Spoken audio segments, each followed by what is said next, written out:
Welcome to the Teaching Autism and Special Education Community Podcast. Hi, I'm Nikki, a passionate special educator, autism advocate, resource creator with over a decade of experience, and you may know me as the face behind Teaching Autism. This podcast is your go-to place for practical tips, hands-on strategies, and inspiring and funny stories to support special educators all around the world, whether it's building independence, creating engaging lessons, or finding that elusive work-life balance. I'm here to help you thrive inside and outside of the classroom. Let's dive into today's episode and make a difference together. Hey teacher friends, and welcome back to the Teaching Autism and Special Education podcast. So let's set the scene. It's January, you're back in the classroom, everyone's wearing slightly mismatched socks, the laminator's jammed, and you're wondering how on earth is it possible that your students seem to have forgotten everything. That student who was independently zipping their coat up now needs help again. The student who had mastered requesting a snack with their AAC device, we're back to staring at the screen. And the routine that finally ran so smoothly in December, not so much.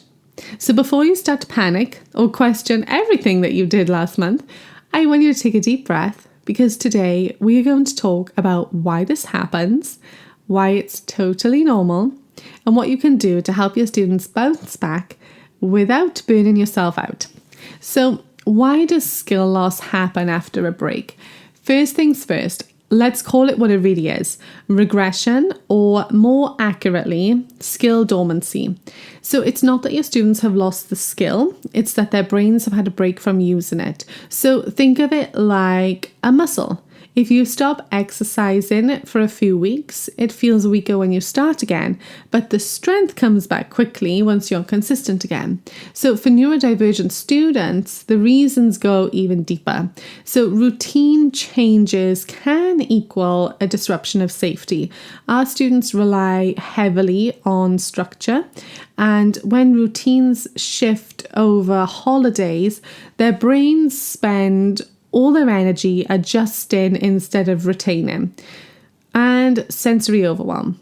Holidays are loud and bright and busy, and they are full of unpredictable people, smells, sounds. So your students' nervous systems are on high alert, not in learning mode. And there's also different expectations at home. So maybe at school, they're expected to use visuals and to request help, follow routines. But at home, things are more relaxed or inconsistent. It's not wrong, it's just different. And then fatigue and overstimulation. The social demands of family gatherings and travel, or even disrupted sleep, all contribute. So when the brain is tired, those learned skills take a temporary backseat. So that loss that you're seeing, it's not a failure. It's the brain saying, hold on, I need to recalibrate. So step number one, I want you to change the narrative. So stop saying they've lost that skill and instead try, we need to relearn after the break. They're rebuilding confidence. We're readjusting to structure. That language shift matters. It reminds us that we're not starting over. We're just reconnecting the dots. Because when you think you're starting from zero, you'll rush and overplan. But when you realize the foundation's already there, you give yourself permission to slow down and rebuild steadily. Step number 2, the rest week strategy. So the first week back should not be about diving straight into academics. It should be about resetting regulation, routine, and relationships. So here's what I always recommend doing that week. Number 1, revisit old visuals and routines. Treat it like September again. You're going to model, practice, repeat. Because even if they knew it before, repetition is going to help the brain re-establish safety. Number 2, I want you to simplify transitions. I want you to keep your schedule visual and predictable and short and reduce the number of new activities. Number 3, I want you to add familiar favorites. So use task boxes and activities and sensory play that your students already love, because this is going to help rebuild confidence and comfort.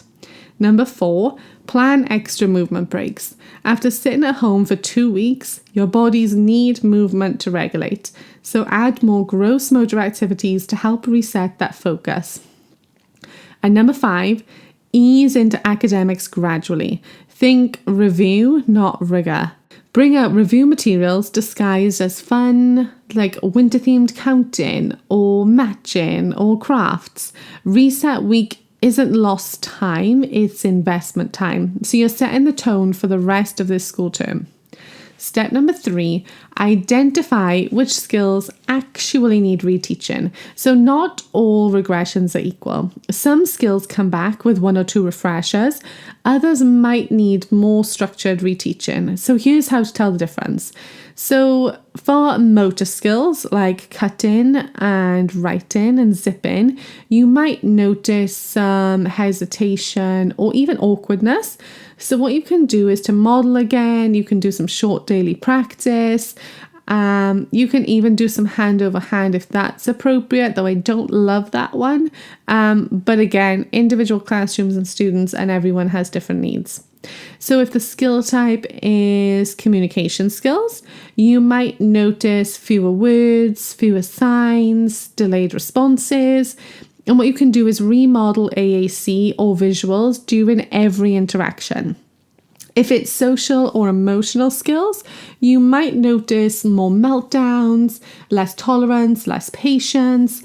And what I recommend for this is to reintroduce some coping visuals, some social stories, and some calm down tools as well. And if it's academic skills, you might notice that they've forgotten steps in tasks. What you can do is break them down again into smaller parts and use prompts. Think of it kind of like spring cleaning. So identify where the dust has gathered and give that area a little bit extra love. Step number 4, I want you to re-establish regulation before expectation. So here's the truth. No student can access learning until they feel regulated and safe. So before diving into catching up, I want you to prioritize calm and connection. So some quick ways to do that. You can bring back your morning routine exactly as it was before break. Same song, same visuals, same greetings. I want you to use predictable sensory routines. So think of morning movement breaks, weighted blanket time, even sensory bins. I want you to add connection minutes. So 5 minutes of undivided attention where you just join in their play or follow their lead. Because when students feel that safety return, the skills are going to start to flow back naturally. And then I want you to communicate with families gently. Families might also panic when they notice regression, so you can help to ease that worry by just reframing it for them.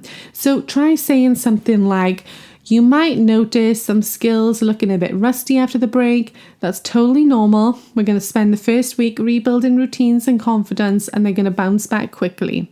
Or even just, they haven't lost progress. They just need a little reminder that school expectations are back. That reassurance builds trust and helps parents to feel included instead of blamed.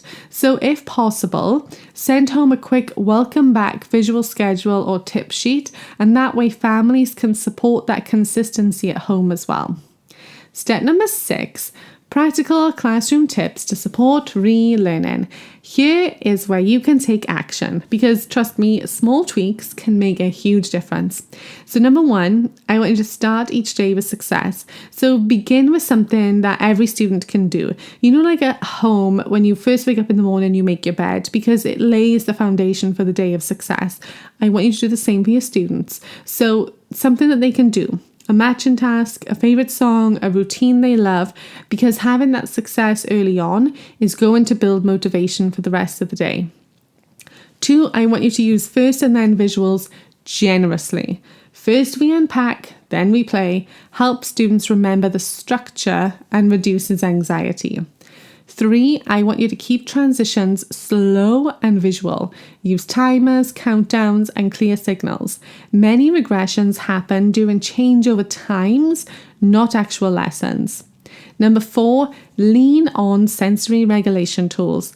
Add movement cards, fidget options, quiet corners, because regulated bodies learn faster. Number 5, celebrate tiny wins. Acknowledge every regained step. You remembered your folder today, or you used your words to ask for help. Number 6, reduce verbal overload. After a break, auditory processing can lag, so keep instructions short and use visuals to back them up. Number 7, model emotional vocabulary. If students seem more reactive, you can name feelings. So that sound was loud. I didn't like it either. That way you're building emotional awareness and co-regulation. And then step number 7, adjust your own expectations. This part's for you, teacher friend. You might feel pressure to get back on track or make up for lost time. But forcing fast progress after a break does not work. It just creates stress for everyone. So give yourself permission to take 2 or even 3 weeks to settle back in. That's not wasted time, it's foundational time. You're not behind, you're meeting students where they are. And the calmer that you stay, the faster their confidence and skills are going to return. And finally, step number 8, prevention for next time. So once everyone's back in routine, I want you to think about how you can help reduce regression for future breaks. So you could send home holiday survival kits, and you could include in there visuals, routines, favorite song lyrics, or even sensory strategies that families can use during the breaks. You can create consistency carryovers. So if possible, send home a short morning checklist or communication visuals, and they will mirror your classroom setup.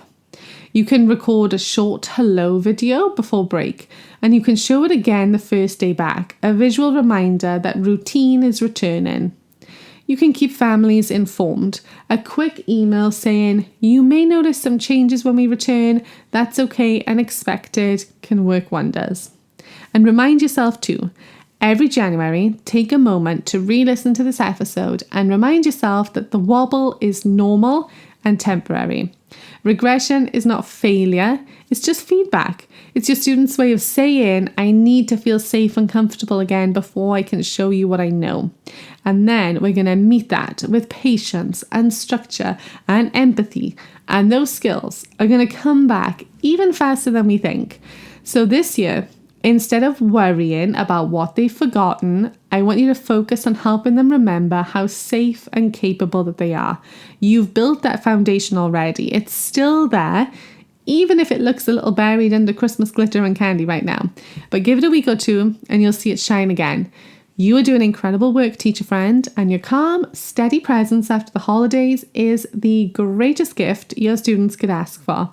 Take a deep breath, ease back into your routines, and remember, you are not starting over, you are continuing with compassion. Thank you for listening, and I'll speak to you soon.